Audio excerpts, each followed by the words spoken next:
একাদশ শ্রেণী, বিষয় সংস্কৃত। তোমাদের দ্বিতীয় সেমিস্টারে আছে প্রতিজ্ঞা সাধনম নামক গদ্য। আজকে আমি এই গদ্যের লেখক পরিচিতি, উৎস এবং বিষয়বস্তু নিয়ে আলোচনা করব।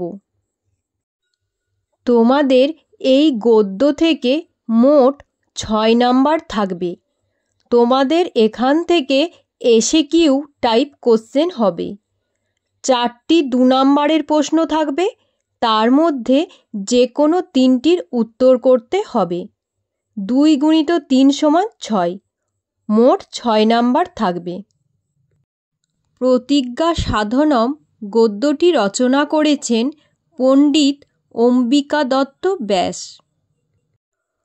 পণ্ডিত অম্বিকা দত্ত ব্যাস 1858 খ্রিস্টাব্দে রাজস্থানের জয়পুর জেলার অন্তর্গত রাবতজি ধুলা নামক গ্রামে জন্মগ্রহণ করেন। রাবতজি ধুলা বানানটা বলছি: রয়ে আকার, ব, ত, বর্গের জয়ে দীর্ঘই, ধুলা, ধয়ে দীর্ঘু, লয়ে আকার, রাবতজি ধুলা। অম্বিকা দত্ত ব্যাস জয়পুরে জন্মগ্রহণ করলেও তিনি কাশীধামে অধ্যয়ন করেন এবং বিহারের ভাগলপুর, মধুবনী, পাটনা প্রভৃতি স্থানে শিক্ষকতা করেন। পণ্ডিত অম্বিকা দত্ত ব্যাসের পিতা হলেন কবি দুর্গা দত্ত। অম্বিকা দত্ত ব্যাস বাল্যকাল থেকে খুবই প্রতিভাবান ছিলেন। তিনি 24 মিনিটে 100টি শ্লোক রচনা করতে পারতেন। তার সাহিত্যকৃতির জন্য তিনি নানা উপাধিতে ভূষিত হয়েছেন।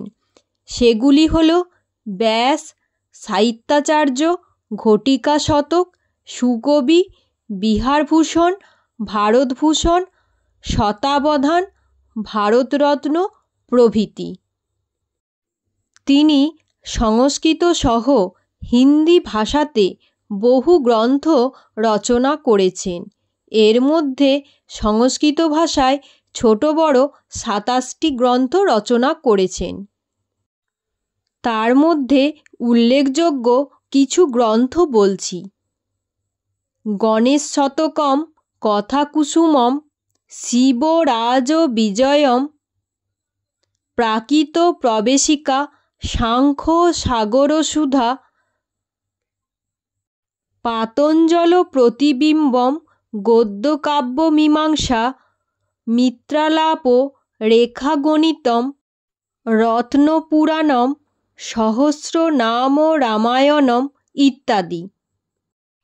এরপর আসব গদ্যটির উৎস। অম্বিকা দত্ত ব্যাস রচিত শিবরাজ বিজয়ম হল একটি ঐতিহাসিক উপন্যাস। তাই প্রতিজ্ঞা সাধনম শিবরাজ বিজয়ম এরই অন্তর্ভুক্ত একটি উপন্যাসধর্মী গদ্য কাব্য। পণ্ডিত অম্বিকা দত্ত ব্যাস রচিত শিবরাজ বিজয়ম নামক ঐতিহাসিক উপন্যাসটি 3টি বিরামে বিভক্ত। প্রত্যেকটি বিরামে আবার 4টি করে নিঃশ্বাস রয়েছে।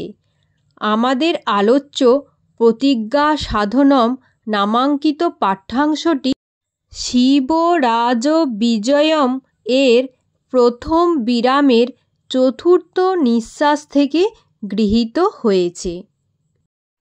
এরপর আসি গদ্যটির বিষয়বস্তুতে। পণ্ডিত অম্বিকা দত্ত ব্যাস রচিত শিবরাজ বিজয়ম নামক গ্রন্থের অংশবিশেষ হল প্রতিজ্ঞা সাধনম শীর্ষক গদ্যাংশ। প্রতিজ্ঞা সাধনম, প্রতিজ্ঞা অর্থাৎ শপথ বা অঙ্গীকার, এবং সাধন হল সাধনা বা সিদ্ধি বা কার্য সাধন। প্রতিজ্ঞা সাধনম কথার অর্থ হল প্রতিজ্ঞা বা শপথের দ্বারা কার্য সাধন। উপস্থিত পাঠ্যাংশে দেখানো হয়েছে যে যারা সাহসী বিশ্বস্ত, পরিশ্রমী এবং দৃঢ় প্রতিজ্ঞ, মানবিক বা প্রাকৃতিক কোনো বাধাই তাদের সংকল্পিত লক্ষ্য অর্জনে বাধা দিতে পারে না। এমনকি সংকল্পিত কাজটি সম্পন্ন করতে তারা জীবন বিসর্জন দিতেও প্রস্তুত। আলোচ্য গদ্যাংশে কর্তব্যপরায়ণতার এই আদর্শই পাঠক সমক্ষে উদ্ভাসিত হয়েছে। পাঠ্যাংশে আষাঢ় মাসের এক সন্ধ্যার বর্ণনা করা হয়েছে। এই সময় ভগবান সূর্য সিঁদুর গোলা জলে অবগাহনের মতো রক্তিম বর্ণধারী আকাশের পশ্চিম দিক থেকে মেঘের মধ্যে প্রবেশ করেছেন। চড়ুই পাখিরা তাদের বাসায় ফিরে আসছে। এমন সময় হঠাৎ আকাশে মেঘ দেখা যায়। ক্রমশ মেঘ ভয়ঙ্কর আকার ধারণ করে ঘন কালো অন্ধকারে সমস্ত আকাশ ঢেকে ফেলে। এই সময় শিবাজির আস্থাভাজন ও যথাযোগ্য বার্তাবাহক গুপ্তচর ঘোড়ায় চড়ে শিবাজির একটি পত্র নিয়ে সিংহদুর্গ থেকে তোরণ দুর্গের দিকে যাচ্ছেন। গুপ্তচরটি হল 16 বছর বয়সী এক যুবক। তার গায়ের রং ফর্সা, সুগঠিত দৃঢ় দেহ, ঘন কালো কোঁচকানো কেশগুচ্ছে সজ্জিত কপাল, মনোহর গণ্ডদেশ। দূর থেকে আসার ফলে ক্লান্ত যুবকটির মুখে ঘাম উৎপন্ন হয়েছে, যা ছোট ছোট মুক্তোর ন্যায় শোভা পাচ্ছে। রূপোর সুতোয় বোনা সবুজ পাগড়ি আর সবুজ রঙের বর্মে যুবকটি গুপ্তচর হওয়ার কথা জানিয়ে প্রসন্ন মুখে অত্যন্ত দৃঢ়তার সঙ্গে তার নিজ কর্তব্য পালন করতে এগিয়ে চলেছেন। হঠাৎ শুরু হয় বৃষ্টিসহ ঝোড়ো বাতাস। ফলে ঝোড়ো বাতাসে ওঠা ধুলো, ঝরে যাওয়া পাতা, শুকনো ফুলে চতুর্দিকের অন্ধকার দ্বিগুণ হয়ে যায়। চারিদিকে শুধুই পর্বতশ্রেণী, বন, জলপ্রপাত, মালভূমি আর উপত্যকা। কোনো সমতল ভূমি নেই। ঘন অন্ধকারে পথও দেখা যাচ্ছিল না। ঘোড়ার খুর বারবার মসৃণ পাথরে পিছলে যাচ্ছে। বন্য প্রাণীদের ভয়ঙ্কর চিৎকারে সমস্ত আকাশ ব্যাপ্ত হয়ে গেছে। এমন পরিস্থিতিতে প্রতিপদে প্রাকৃতিক প্রতিকূলতায় বাধাপ্রাপ্ত হয়েও তিনি নিজ কর্তব্য পালনে অটল থেকে স্থির চিত্তে লক্ষ্যের দিকে অগ্রসর হয়েছেন। প্রতিজ্ঞা করেছেন, দেহং বা পাতয়েয়ং কার্যং বা সাধয়েয়ম। এইরকম দৃঢ় প্রতিজ্ঞ, কর্তব্যনিষ্ঠ ও অনুগত এক গুপ্তচরের নিরলস কর্মপালনের বর্ণনায় রচনাংশটি মনোগ্রাহী হয়ে উঠেছে। এই হলো গদ্যটির বিষয়বস্তু। এরপর আসি এসএকিউ প্রশ্নে। প্রতিজ্ঞা সাধনম গদ্যাংশটি কোন গ্রন্থ থেকে গৃহীত হয়েছে? রচয়িতা কে? প্রতিজ্ঞা সাধনম গদ্যাংশটি শিবরাজ বিজয়ম নামক ঐতিহাসিক উপন্যাসের প্রথম বিরামের চতুর্থ নিঃশ্বাস থেকে গৃহীত হয়েছে। গ্রন্থটির রচয়িতা হলেন সাহিত্যাচার্য পণ্ডিত অম্বিকা দত্ত ব্যাস। অম্বিকা দত্ত ব্যাস কোথায় জন্মগ্রহণ করেন? তার আদি নিবাস কোথায়? পণ্ডিত অম্বিকা দত্ত ব্যাস জয়পুর নামক গ্রামে জন্মগ্রহণ করেন।